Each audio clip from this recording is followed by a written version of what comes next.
बिस्मिल्लाहिर्रहमानिर्रहीम। अस्सलाम वालेकुम गाइस, उम्मीद आप सब आफियत से होंगे। अच्छा, आज से हम एक्चुअल अपने प्रोजेक्ट का काम स्टार्ट करेंगे। बेसिकली अब तक हमने सीखा एडमिन और कस्टमर के लेआउट को कैसे मैनेज करते हैं, कि टेम्पलेट्स को कैसे मैनेज करते हैं, व्यू स्टार को सीखा। बट अब हम प्रॉपर डेटाबेस को सीखेंगे। डेटाबेस को सीखने के लिए गाइस ज़रूरी है कि आप लोगों को आपके प्रोजेक्ट की अंडरस्टैंडिंग होनी चाहिए। अंडरस्टैंडिंग से क्या मुराद, आपको पता होना चाहिए आपके प्रोजेक्ट की फंक्शनल रिक्वायरमेंट्स कौन सी हैं, आपके प्रोजेक्ट के फंक्शंस कौन से हैं, फीचर्स कौन से हैं, ऑब्जेक्टिव कौन से हैं, आपका प्रोजेक्ट कस्टमर को किन किन चीज़ों में फैसिलिटेट कर रहा है, आपके प्रोजेक्ट का स्कोप क्या है। अच्छा, फॉर एग्जांपल मैं एग्जांपल ले रहा हूँ, मतलब हमारे प्रोजेक्ट में एक यूज़र होता है, एक एडमिन होता है।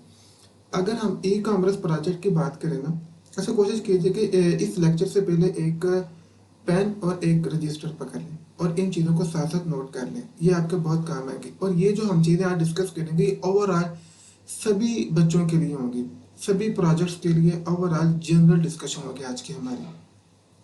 तो आपने सबसे पहले ये देखना है, फॉर एग्जांपल हम एग्जांपल लेते हैं ई कॉमर्स प्रोजेक्ट की। ई कॉमर्स प्रोजेक्ट में हमारे पास दो तरह के यूज़र होंगे, एक एडमिन एक कस्टमर। ठीक है, कस्टमर को आमतौर पे हम यूज़र भी कंसीडर कर लेते हैं। एडमिन क्या करेगा, एडमिन जो प्रोडक्ट्स को मैनेज करेगा, प्रोडक्ट्स को ऐड करेगा, डिलीट करेगा, मॉडिफाई करेगा, सेल एंड परचेज को मैनेज करेगा।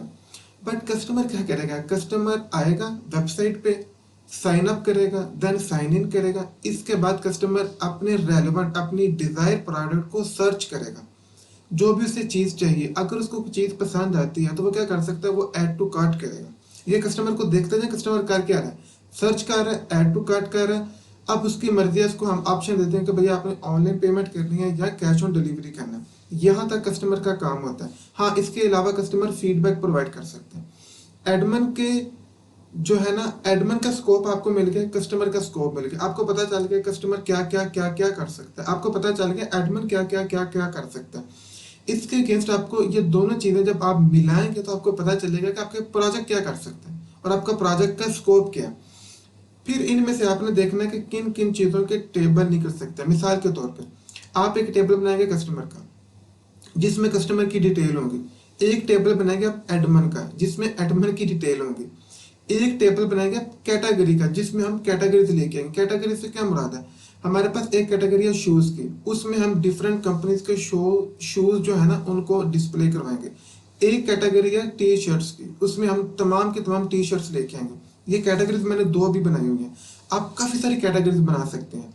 कैटेगरी से फर्दर प्रोडक्ट्स होंगे कि हमारे पास ये कैटेगरी है, ये प्रोडक्ट्स हैं, ये कैटेगरी है, ये प्रोडक्ट्स हैं। तो कैटेगरी का टेबल बन गया नंबर 3। नंबर 4 आपके पास प्रोडक्ट का टेबल बन गया। अच्छा, इसके अलावा आप परचेज का टेबल बनाएंगे, आप एक सेल का टेबल बनाएंगे, आप एक फीडबैक का टेबल बनाएंगे, चूंकि कस्टमर ने फीडबैक तो प्रोवाइड करना है। ये अब साथ साथ चीज़ें आपको अंडरस्टैंड हो रही हैं कि मैंने अपने, ये तब अंडरस्टैंड होगी जब आपको पता होगा कि हमारा प्रोजेक्ट कर क्या रहा है। सो ये चीज़ें आमतौर पे ना सभी प्रोजेक्ट्स में होती हैं। बट फ़र्क क्या आता है, अगर हम लाइब्रेरी की बात करें ना, तो लाइब्रेरी में हमारे पास दो तरह के यूज़र होंगे, एक स्टूडेंट और एक लाइब्रेरियन।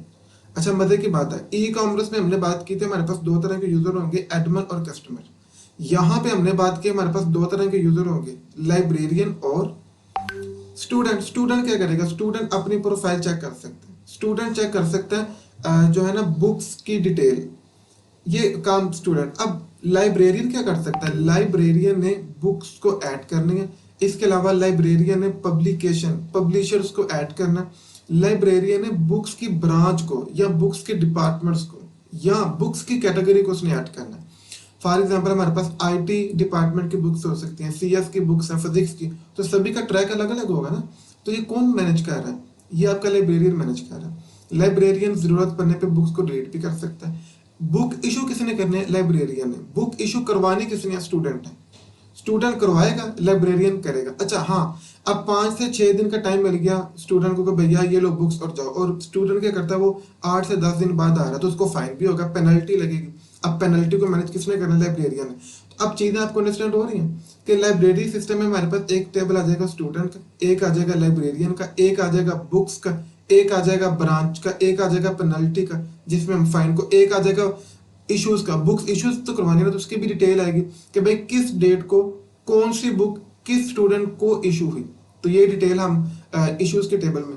तो इस तरह आपने स्केच बनाना है। अच्छा, नंबर 3, अगर मैं बात करूं ऑनलाइन डॉक्टर अपॉइंटमेंट सिस्टम की, तो हमारे सामने एक स्केच आता है कि क्या होगा। आमतौर पे एक टेबल बनेगा डॉक्टर का जिसमें डॉक्टर की डिटेल होगी, एक टेबल बनेगा पेशेंट का जिसमें पेशेंट की डिटेल होगी, एक टेबल बनेगा एडमन का जिसमें एडमन की डिटेल होगी। सही। अच्छा, अब आमतौर पे जितने भी एडमन आ रहे हैं ना तमाम प्रोजेक्ट्स में, हम लोग एडमन को बार बार डिस्कस कर रहे हैं। तो एडमन डैशबोर्ड को, जो हमारे प्रोजेक्ट्स का जो डैशबोर्ड होता है ना, उसको मैनेज करता है। अब डॉक्टर क्या करेगा, डॉक्टर रिक्वेस्ट भेजेगा एडमन को, या अच्छा स्टूडेंट या पेशेंट या हमारे पास कस्टमर, ये लोग तो साइन अप करेंगे देन साइन इन करेंगे तो इनको एक्सेस हो जाएगी। बट एडमन को साइन अप और साइन इन करके एक्सेस तो नहीं होगी। एडमन कौन होगा ये एडमन डिसाइड करेगा, और हम खुद उसको यूजर नेम और पासवर्ड क्रिएट करके देंगे कि ये लो भाई, ये तुम्हारा यूजर नेम और पासवर्ड, ये तुम्हारी क्रीडेंशियल्स है। एडमन खुद बताते खुद नहीं अपनी मर्जी से एक्सेस कर सकता, वो तो हम जिसको चाहे एडमन बनाए, जिसको चाहे ना बनाए, वो हमारी मर्जी है। अब फर्दर जब एडमन बना दिया हमने, तो अब एडमन डिसाइड करेगा कि कौन डॉक्टर होगा कौन डॉक्टर नहीं होगा। तो ऑब्वियसली वो डिटेल चेक करेगा डॉक्टर की, वो देखेगा कि हाँ भाई ये काबिल है, तो फिर उस डॉक्टर मतलब एडमन आगे डॉक्टर्स को मैनेज करेगा, डॉक्टर्स को ऐड करेगा। एडमन चाहे तो डॉक्टर को भी डिलीट करके बाहर फेंक दे। एडमन मेन होगा, मेन पावर, मेन अथॉरिटी। वो चेक करेगा कि हम मेरे जो हॉस्पिटल में इस वीक कितने पेशेंट आए, ये जो है ना सॉरी एडमन मैनेज करेगा। कितने पेशेंट्स का कौन कौन सा ऑपरेशन होगा, कितने जो पेशेंट थे वो हमारे पास हार्ट के थे, कितने जो पेशेंट वो किडनी के थे, ये कौन मैनेज करेगा, ये ऑब्वियसली एडमन मैनेज करेगा। इसके बाद डॉक्टर की डिटेल आ रही थी, डॉक्टर क्या करेगा, वो पेशेंट को चेक करेगा। अब डॉक्टर पेशेंट की रिक्वेस्ट को एक्सेप्ट भी कर सकता है, रिजेक्ट भी कर सकता है। डॉक्टर क्या करेगा, पेशेंट की हिस्ट्री को भी चेक कर सकता है, फिर उसके मुताबिक वो जो है ना वो प्रिस्क्राइब करेगा मेडिसिन, ये डॉक्टर काम करेगा। डॉक्टर अपना स्केड्यूल तय करेगा, वो बताएगा कि भाई मैं इस टाइम इस स्लॉट को अवेलेबल हूँ, ये डॉक्टर मैनेज करेगा। पेशेंट क्या करेगा, पेशेंट आएगा वेबसाइट पे और वो आके ओवरऑल देखेगा, सारा स्केड्यूल चेक करेगा, डॉक्टर्स की अवेलेबिलिटी चेक करेगा, सर्च कर सकता है फलां पर्टिकुलर डॉक्टर को उसके नाम के साथ। पेशेंट बीमारियों के साथ, डिजीज के साथ डॉक्टर को सर्च आउट कर सकता है कि भाई मेरी ये डिजीज है, मुझे स्पेशलिस्ट फलां चाहिए, ये पेशेंट कर सकता है। पेशेंट इसके मुताबिक अपॉइंटमेंट लेगा, ठीक है, अपना टाइम बुक करवाएगा। तो अब आपको समझ आ गया कि पेशेंट क्या करेगा, डॉक्टर क्या करेगा, एडमन क्या करेगा। इसके अकॉर्डिंग आपने टेबल्स बनाने हैं। क्या आप डॉक्टर का टेबल बनाएंगे, आप पेशेंट का टेबल बनाएंगे, आप डॉक्टर के स्केड्यूल का टेबल बनाएंगे, आप क्या करेंगे, अपॉइंटमेंट का टेबल बनाएंगे जिसमें उसकी डिटेल होगी। तो ये फर्दर मोटे मोटे मैं टेबल डिस्कस कर रहा हूँ ताकि आपके माइंड में स्केच बन जाए। फर्दर जितना चाहे आप लेंथ ही कर सकते हैं, ये डिपेंड करता है आपके प्रोजेक्ट के स्कोप पे। स्कोप बढ़े आप प्रोजेक्ट को लेंथ ही कर लें, बट ये चीज़ें तो मस्ट हैं जो मैं आपके साथ डिस्कस कर रहा हूँ। तो अभी आप देखें, हमने ई कॉमर्स को डिस्कस किया, हमने लाइब्रेरी सिस्टम को डिस्कस किया, हमने डॉक्टर अपॉइंटमेंट को डिस्कस किया। अब मेरे पास ना मजे की बात है, इन तमाम की डेटाबेस पड़ी हुई है बनी बनाई। आपको मैं इनकी डेटाबेस शो करवाता हूँ, और ये बात बताने का मकसद जस्ट इतना कि आपको क्लैरिटी हो। अच्छा, ये मैंने फिलहाल 3 प्रोजेक्ट डिस्कस किए हैं, आप लोग इसी तरह सोच सकते हैं। ये मैंने आपको तरीका बताया है कि भाई आपने किस तरीके के साथ सोचना है। आपने तय करना है कि एडमन क्या करेगा, आपने तय करना है कि मेरा कस्टमर, मेरा पेशेंट, मेरा जो है ना स्टूडेंट, कोई भी डिपेंड करता है पे, ये क्या क्या कर सकता है, ये तय करना है आपने ना ये चीजें। अच्छा, आपका प्रोजेक्ट कौन से फीचर्स, कौन सी फंक्शनैलिटी, फंक्शनल रिक्वायरमेंट्स, उसके आपको पता होना चाहिए, स्कोप का आपको पता होना चाहिए। फिर जाके आप डेटाबेस, अब जितनी अच्छी डेटाबेस आप क्रिएट कर सकते हैं ऑब्वियसली उतना अच्छा ही आप उतनी जल्दी लॉजिक्स को बिल्ड करके उसको इम्प्लीमेंट कर सकते हैं। अब आप समझ लें कि ये बेसिक कांटा है आपके मतलब प्रोजेक्ट को कंप्लीट करने में, यही कांटा है। जितनी जल्दी आपने क्लियर कर लिया, अब इसके लिए आपको एक राज की बात बताऊं। आप लोग अपने प्रोजेक्ट्स के अगेंस्ट क्लास डायग्राम को स्टडी करें, गूगल पे लिखें जो भी आपके प्रोजेक्ट का नेम है ना, फलां प्रोजेक्ट्स क्लास डायग्राम, तो आपको उसकी डेटाबेस की समझ आ जाएगी। आपको कम से कम चीजें क्लियर होना शुरू हो जाएगी। हाँ, फिर भी कोई एम्बिग्युइटी, कोई डाउट रह जाए तो आप इसे डिस्कस कर सकते हैं। एक बात, एक दूसरी चीज, जब आप लोग अपने प्रोजेक्ट्स को लेके चल रहे हो तो मुमकिन है, और ये होगा। अच्छा, अब मैं आपको एक बात और बता दूं, मेरे पास काफी सारी डेटाबेस पड़ी हुई है यहाँ पे, ई कॉमर्स की भी पड़ी हुई है, लर्निंग मैनेजमेंट सिस्टम की भी है, डॉक्टर अपॉइंटमेंट की भी है, लाइब्रेरी की भी है, पॉइंट ऑफ सेल की भी है। अच्छा, इसके अलावा काफी सारी डेटाबेस है मौजूद है। जब मैं आपको फर्दर नेक्स्ट वीडियो बनाऊंगा तो डेटाबेस दोबारा क्रिएट करूंगा, ताकि आपको भी नहीं टेबल क्रिएट करने आते हैं ना, आपको बताऊंगा कि टेबल कैसे क्रिएट करना है, इनके दरमियान रिलेशन कैसे बनाना है और कैसा सोचना है कि भाई जैसे कैटेगरी का रिलेशन होगा प्रोडक्ट के टेबल के साथ। क्यों भाई? इसलिए कि प्रोडक्ट किस कैटेगरी की है, ऑब्वियसली रिलेशन तो बनेगा ना। ठीक है, इस तरह हम पेशेंट का डॉक्टर के साथ रिलेशन बनाएंगे, डॉक्टर का स्केड्यूल के साथ हम बताएंगे ना कि भाई ये स्केड्यूल किस डॉक्टर का है। तो ये इस तरह के रिलेशन बनेंगे टेबल में आपस में। तो ये मैं आपको बताऊंगा कैसे आपने सोचना है और किस तरह आपने टेबल क्रिएट करने हैं। हम लोग जो अप्रोच यूज करेंगे वो अब्स्ट्रैक्ट अप्रोच होगी। अब्स्ट्रैक्ट अप्रोच से क्या मुराद है कि छोटे लेवल से पहले 2 टेबल क्रिएट करेंगे, उसको अप्लाई करके चेक करेंगे और कहेंगे शाबाश गुड। फिर तीसरा टेबल क्रिएट करेंगे, उसके मुताबिक फंक्शनैलिटी को चेक करेंगे, मतलब क्वालिटी चेक कर लेंगे। फिर एक और टेबल ऐड करेंगे तो उसको चेक करेंगे। फिर मजीद टेबल, यकदम 8-10 टेबल बना के जब हम उन्हें इंपोर्ट करें तो मेरा ख्याल है ये चीज़ कॉम्प्लेक्स हो जाएगी आप लोगों के लिए। अभी अगर मैं आपको यहाँ पे गाइस डिटेल दिखाऊं ना, चले इससे पहले आपको ना एक मजे की चीज़ दिखाता हूँ ताकि आप लोग बोर ना हो जाए। ये एक प्रोजेक्ट मेरे पास पड़ा हुआ है लाइब्रेरी मैनेजमेंट सिस्टम का। इसको मैं राइट क्लिक करके जो है ना व्यू इन ब्राउजर कर रहा हूँ। ये देखें, अब ये मेरे पास लाइब्रेरी सिस्टम का ना आप समझ लें कि एक लॉगिन फॉर्म है। अब बहुत सारे बच्चों को प्रॉब्लम ये आती है कि उनको ना टेम्पलेट्स मिल नहीं थे गूगल पे। तो इसका कोई मुश्किल काम नहीं, आप इसी तरह देखें एक पेज आपके सामने आया, आप ऊपर लिख सकते हैं जी elite college library management system और एलीट का लोगो यूज कर सकते हैं। अब यहाँ पे लॉगिन फॉर्म है, ये तो बड़ा बेहुदा सा लॉगिन फॉर्म है ना। आप गूगल पे लिखें लॉगिन फॉर्म बूटस्ट्रैप, आपको इतने लॉगिन फॉर्म मिल जाएंगे, जो सा भी चाहें उसका कोड उठा के आप यूज कर सकते हैं। ये बड़ा प्रोफेशनल वे है चीज़ों को लेके चलने का। हाँ, आप लोगों का लेवल अभी कम है तो एरर्स आएंगे, प्रॉब्लम्स आएंगी, तो वो मैं किस लिए हूँ, आप डिस्कस कर सकते हैं कि सर हमने लॉगिन फॉर्म गूगल से उठाया था तो वो ये एरर क्रिएट कर रहा, तो उसको मैं मैनेज कर लूंगा। इसके अलावा बेसिक HTML CSS और बूटस्ट्रैप की अंडरस्टैंडिंग तो आपको होगी, तो ये कोई मुश्किल काम नहीं है फ्रंट एंड को डिजाइन करना। मेरा फोकस बैक एंड पे है कि बैक एंड की जो टेक्नोलॉजी हम किस तरह उस चीज़ को लेके चलें। ठीक है, अब लॉगिन फॉर्म बने बनाए 1 2 3 नहीं, काफ़ी सारे आपको मिल जाएंगे, आप यूज़ कर सकते हैं। उसमें मजे की बात देखें, ये लॉगिन एरिया, ये लाइब्रेरी और ये स्टूडेंट है, तो आपने भाई एज लाइब्रेरियन लॉगिन होना है या एज स्टूडेंट लॉगिन, ये आप यहाँ से तय कर सकते हैं। फॉर एग्जाम्पल सबसे पहले मैं एज लाइब्रेरियन जो है ना इसमें ऐड होता हूँ। ठीक है, यहाँ पे हम लिख लेते हैं एडमन।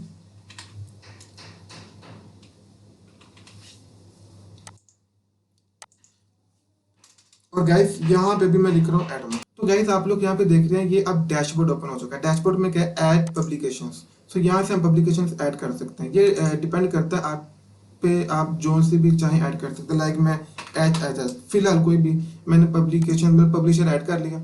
हमारे पाकिस्तान में काफ़ी सारे पब्लिशर्स हैं, जैसे जना पब्लिशर्स भी हैं, ये आपको पता है इन चीज़ों का।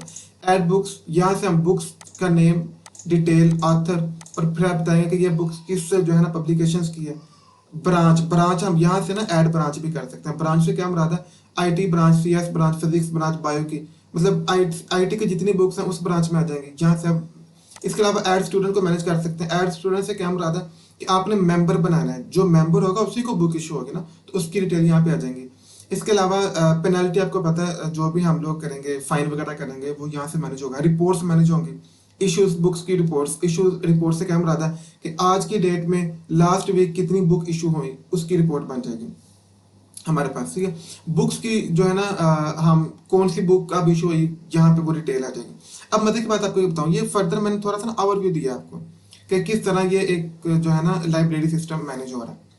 अब करना क्या है, अभी मैंने आपको बताया ना ई-कॉमर्स की बात की, तो हमने कहा था कि हमारे पास कितने टेबल चाहिए, एडमिन का टेबल चाहिए, कस्टमर का टेबल चाहिए, कैटेगरी का टेबल चाहिए, प्रोडक्ट का टेबल चाहिए, परचेज का टेबल, सेल का टेबल, फीडबैक का टेबल। अब हमारे पास ना कुछ रिपोर्ट्स बनती हैं और ये भी हर प्रोजेक्ट में बनते हैं। फॉर एग्जाम्पल पहली रिपोर्ट बनेगी स्टॉक रिपोर्ट, कि मेरे पास कितनी क्वांटिटी मौजूद है, स्टॉक रिपोर्ट। तो स्टॉक रिपोर्ट कैसे चेक होगी, वो हमारे पास एक टेबल होगा ना परचेज, परचेज के टेबल में हम कहेंगे हमने भाई कितना माल परचेज किया है, एडमन ने कितना परचेज किया, और सेल में हमारा कितना सेल होगा। तो परचेज और सेल का डिफरेंस बताएगा कि हमारे पास कितनी क्वांटिटी पड़ी हुई है, कितनी अंडरस्टूड बात है।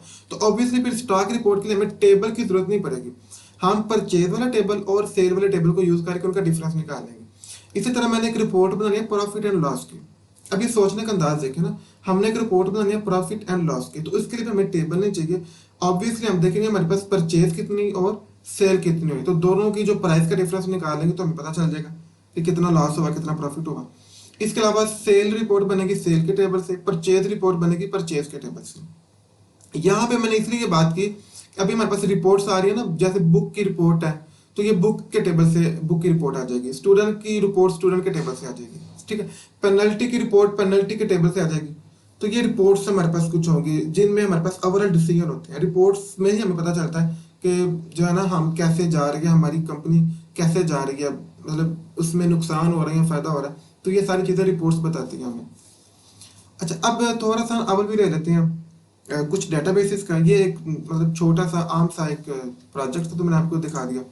अब सबसे पहले चलते हैं, हाँ सबसे पहले ना ऑनलाइन, ये मेरे पास ना ऑनलाइन शॉप है एक, इसकी डेटाबेस ना मैं क्रिएट करके आपको दिखाता हूँ। ये मेरे पास टेबल है जी, एडमिन का टेबल है, कैटेगरी का टेबल, फीडबैक का टेबल, आइटम का टेबल कह लें या प्रोडक्ट का कह लें, एक ही बात है। ऑर्डर ऑर्डर डिटेल आएगी, पेमेंट कैश ऑन डिलीवरी करनी है या ऑनलाइन करनी है उसमें डिटेल आ जाएगी, ठीक है। यूजर जिसको हम कस्टमर भी कह सकते हैं, नहीं जी मैंने ऐड कर ली,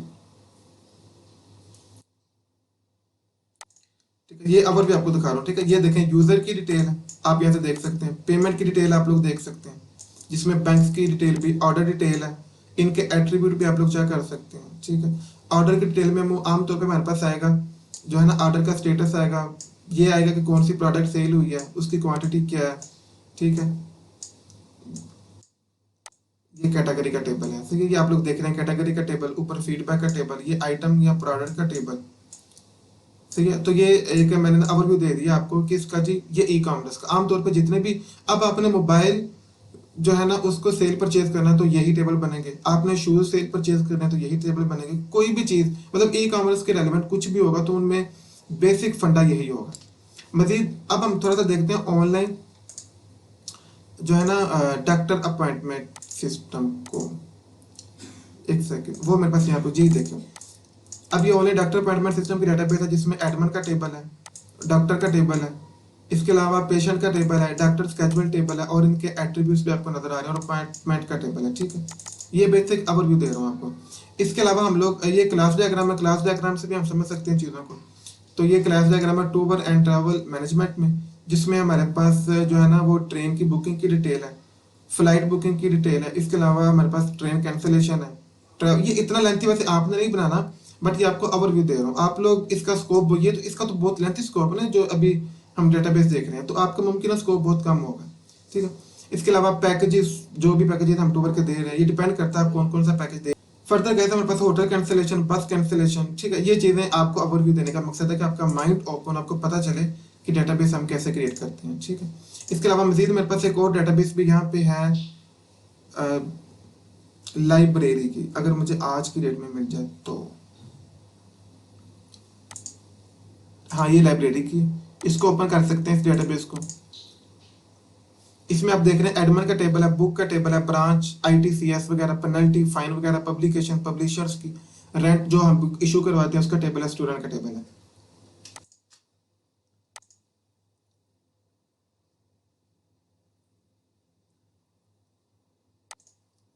ये लें जी, आप वन पे वन देख सकते हैं एडमिन का टेबल, बुक्स, इनके साथ साथ एट्रीब्यूट्स भी आपको यहाँ पे गिवन है, ठीक है। स्टूडेंट का, पब्लिकेशंस का, ब्रांच का और रेंट का, सही है।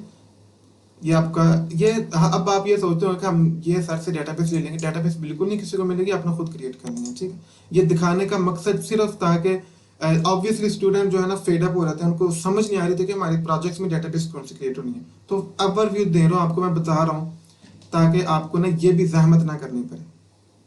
इसके अलावा मेरे पास डॉक्टर अपॉइंटमेंट की होगी, हमने टूर की भी देख ली, ठीक है। अब ये एक मेरे पास ना ऑनलाइन बस बुकिंग की है, ठीक है। ये भी ऑनलाइन डॉक्टर बुकिंग कर लें या बस बुकिंग कर लें, एक ही बात है। ऑनलाइन शॉप ई कॉमर्स की है, हाँ ये हमारे पास लर्निंग मैनेजमेंट सिस्टम की है, इसकी जरूरत नहीं मेरा ख्याल आपको, वैसे भी पॉइंट ऑफ सेल की है, ठीक है। अच्छा जी, ओवरऑल हमने ओवरव्यू ले लिया, एक सैंपल के तौर पे प्रोजेक्ट्स भी हमने देख लिया, सही है। बाकी इस प्रोजेक्ट में बहुत कम फीचर्स हैं, हम मजीद फीचर्स भी ऐड कर लेंगे। और मैंने आपको ये भी बता दिया कि मेरी अप्रोच क्या होगी।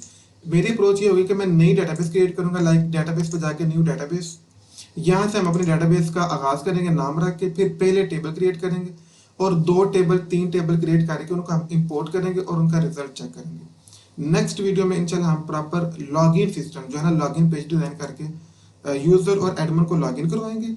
देन फर्दर हम कैटेगरी और प्रोडक्ट्स को मैनेज करेंगे, ठीक है। जो जो काम करता जाऊँगा साथ आपका कोई भी प्रोजेक्ट होगा, अभी जितना डिफरेंस है ना वो मैंने आपको बता दिया आपकी डेटाबेस के लिहाज से। बाकी फर्दर भी जितना डिफरेंस होगा वो मैं साथ साथ कोशिश करूंगा कि डिस्कस करता जाऊं आपके साथ, ताकि आपको कोई भी दिक्कत ना हो। बाकी फिर भी कोई तकलीफ कोई दुख दर्द होता है आप मेरे साथ शेयर कर सकते हैं, ठीक है। अब तक के लिए इतना ही। अल्लाह हाफिज।